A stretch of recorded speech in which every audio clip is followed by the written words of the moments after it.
네, 유승민 작가 모셨습니다. 어서 오세요. 안녕하세요. 자, 오늘 어떤 내용일까요? 네, 오늘은 대학을 갓 졸업한 한 청년의 일기로 한번 시작을 해보겠습니다. 면접장에 들어갔을 때 나를 제외하고 모두가 경력직이었다. 어찌저찌 취직은 했는데 사수는 없고 팀장직급의 일을 혼자 맡았다. 쉴 수 있는 형편은 아니었기에 버텼지만 감당이 안 됐다. 결국 그만뒀다. 요즘 채용 공고를 보면 다 비슷하다. 경력 3년에서 5년, 휴직 대체자. 그러니까 이번 연도 졸업한 신입은 지원할 수 없거나 정규직이 복귀하면 바로 계약이 종료되는 자리다.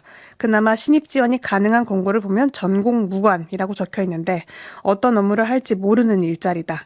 채용 공고는 6개월째 열려 있는데 내가 제출한 자소서는 3개월째 열람도 안 되고 있다라는 내용입니다. 네. 결국 이 일기는 지금 취업을 못하면 장기 미취업자가 되는데 지원을 해도 뽑히지 않고 지원할 곳도 없다. 좀 쉬고 싶다라고 끝나는 일기입니다. 취준생 얘기네요. 근데 이게 스스로를 이제 강제로 쉬었음이 된 사람이라고 부르는 청년의 일기인데요.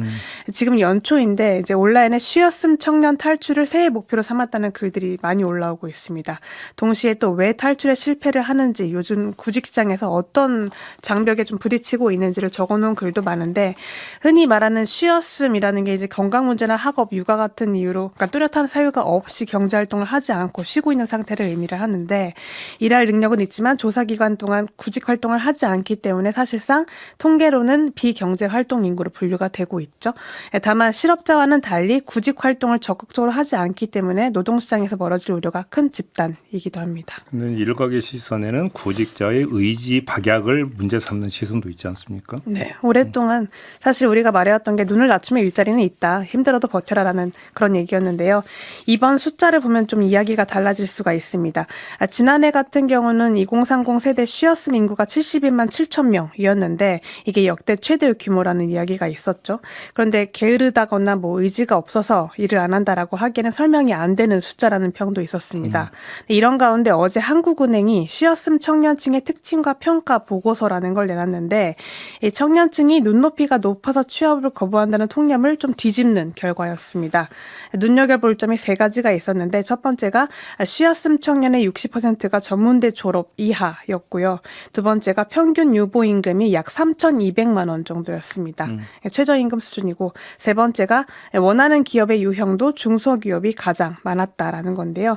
이걸 좀 어떻게 볼 수 있을지 한국노동연구원의 김유빈 고용정책연구본부장 이야기로 한번 들어보겠습니다.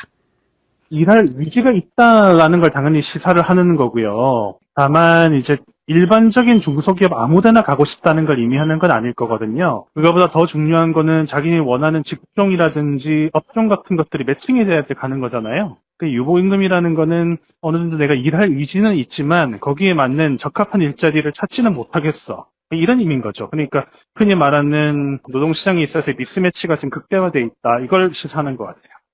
그러니까 구인과 구직의 간극이잖아요. 간단히 이야기하면. 네, 그러니까 요즘 채용 시장을 봐도 사실 신규 채용은 거의 줄고 대부분은 경력직 위주로 뽑고 있는데요. 여기에 AI 기술 변화까지 겹치면서 전반적으로 일자리 자체가 축소된 상황입니다. 동시에 그런데 중소기업 같은 경우는 지금 급심한 인력난을 좀 겪고 있고 아이러니하게도 쉬었음 청년들이 가장 선호하는 곳도 중소기업입니다. 특히 초대졸 이하 청년들의 경우에는 이제 경력이라던가 숙련도 면에서 불리할 수밖에 없는데 그렇다면 좀 어떤 방향으로 나아갈 수 있는가를 한번 들어봤습니다. 김유빈 본부장 이야기입니다. 우리가 29세까지 고용률이 한 40% 중반대거든요. 30대 올라가면 이제 거의 70%에 육박을 해요. 중소기업 아무리 많아도 안 가다가 30대 넘으면 어쩔 수 없이 돈 벌어야 되니까 그때서야 중소기업에 들어간다는 거거든요. 임금이라든지 근로조건 격차가 너무 많이 나기 때문에 안 가는 거니까 그 임금 격차 정도를 이제 좀 메워줘야 된다. 그 정부가 인건비의 일정 부분을 지원해 준다거나 세제 혜택을 준다거나 법인세 감면해 준다거나 이런 걸 통해서 조금이나마 요인을 주는 게 지금으로서 할 수 있는 거죠. 근데 그러니까 질 좋은 일자리가 최선인데 그게 네. 안 되면 이런 좀 지원책도 필요하다 이런 이야기네요. 그러니까. 네, 근데 이게 사실 그동안 좀 많이 나왔던 이야기이기도 하고요.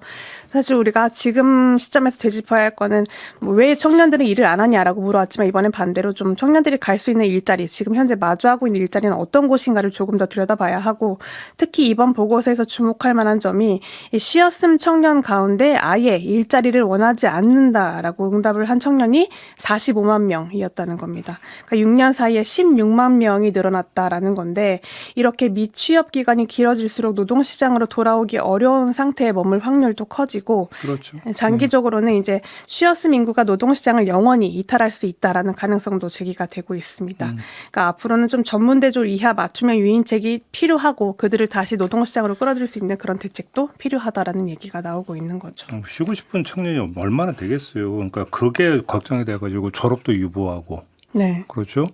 졸업 자체도 미루면서 계속 어떤 그 취직의 문을 두드리는 청년들이 얼마나 많은데 결국은 청년의 문제는 아니죠. 그렇죠. 누가 보더라도 그렇게 볼 여지는 좀 없는 것 같고요.